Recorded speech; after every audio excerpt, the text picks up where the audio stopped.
Day 15 of doing a LeetCode problem every day until I get a job. Okay, guys, don't forget to like, comment, and subscribe. Let's run them subscriptions up. Let's go drop some bank emojis in the comments so we can run that engagement up. Get this page popping, you hear me?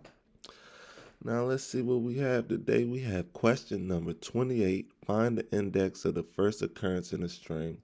Difficulty level easy. So you know what we going to do. We're going to keep it simple and easy.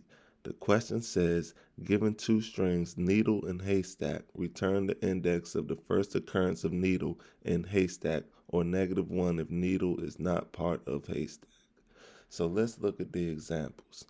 In example 1, it says input haystack equals sad but true. One string, no spaces. Needle equals sad. The output is 0.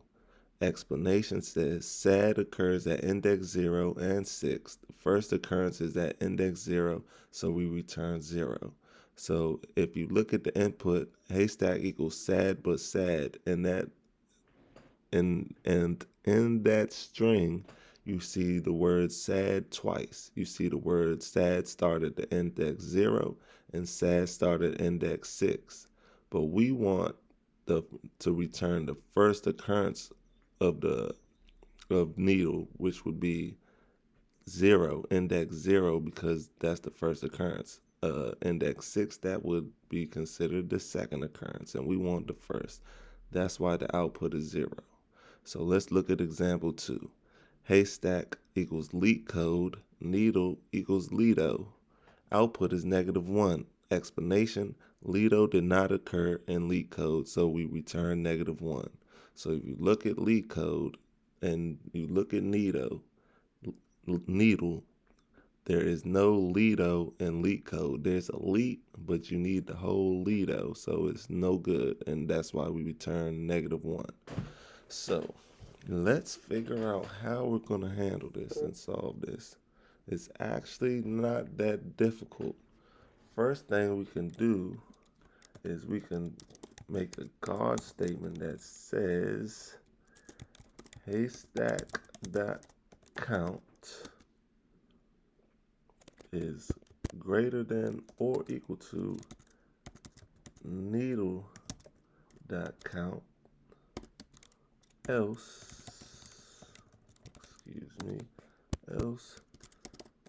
return negative,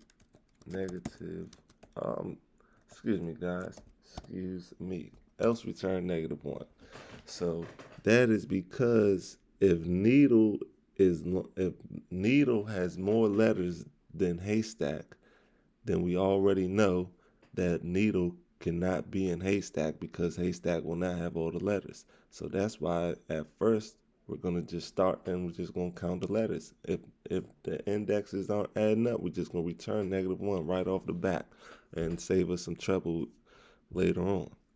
You see, an example 2 is a good example of how this works, because you see needle in example 2 has Lido, so we need every letter in needle to be in haystack. So if needle has more characters than haystack, we already know it's impossible for every needle character to be in haystack. So that's why we're making this guard statement, so that we can handle that early.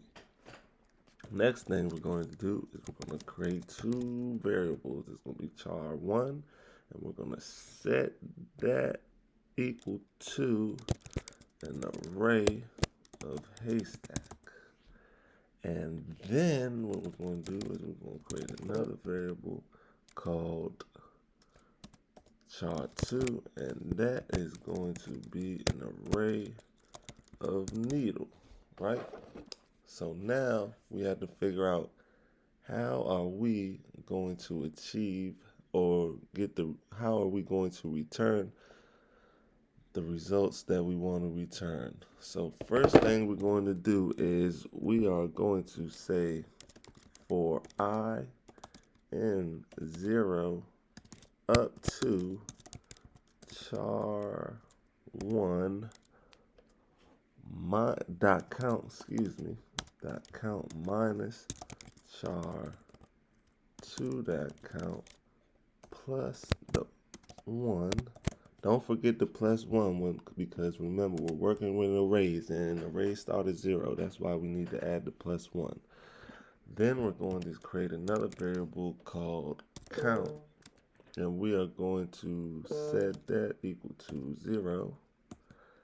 And then we're going to come down here and we're going to say for I in 0, no, excuse me, for j in 0 up to char2.count, we are going to say if char1 I plus j does not equal char j, then what we are going to do is break. Then we're going to say count plus equals 1, right?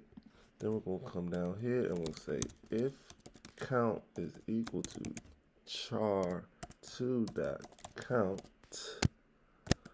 we are going to return I.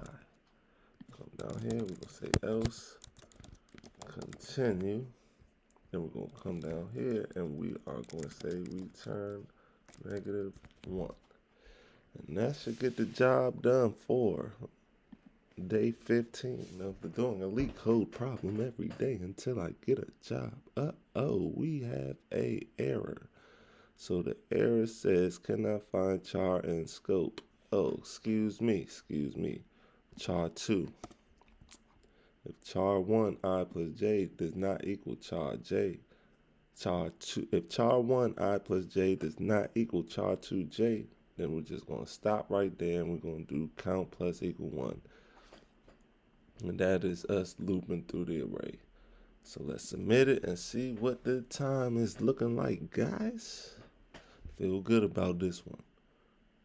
Ooh, it's all right. It's 35.04 users of Swift, percent users of Swift, 6 milliseconds. Not bad, but we trying to get those numbers up, so we'll keep working at it. Until tomorrow, I'll see you guys then.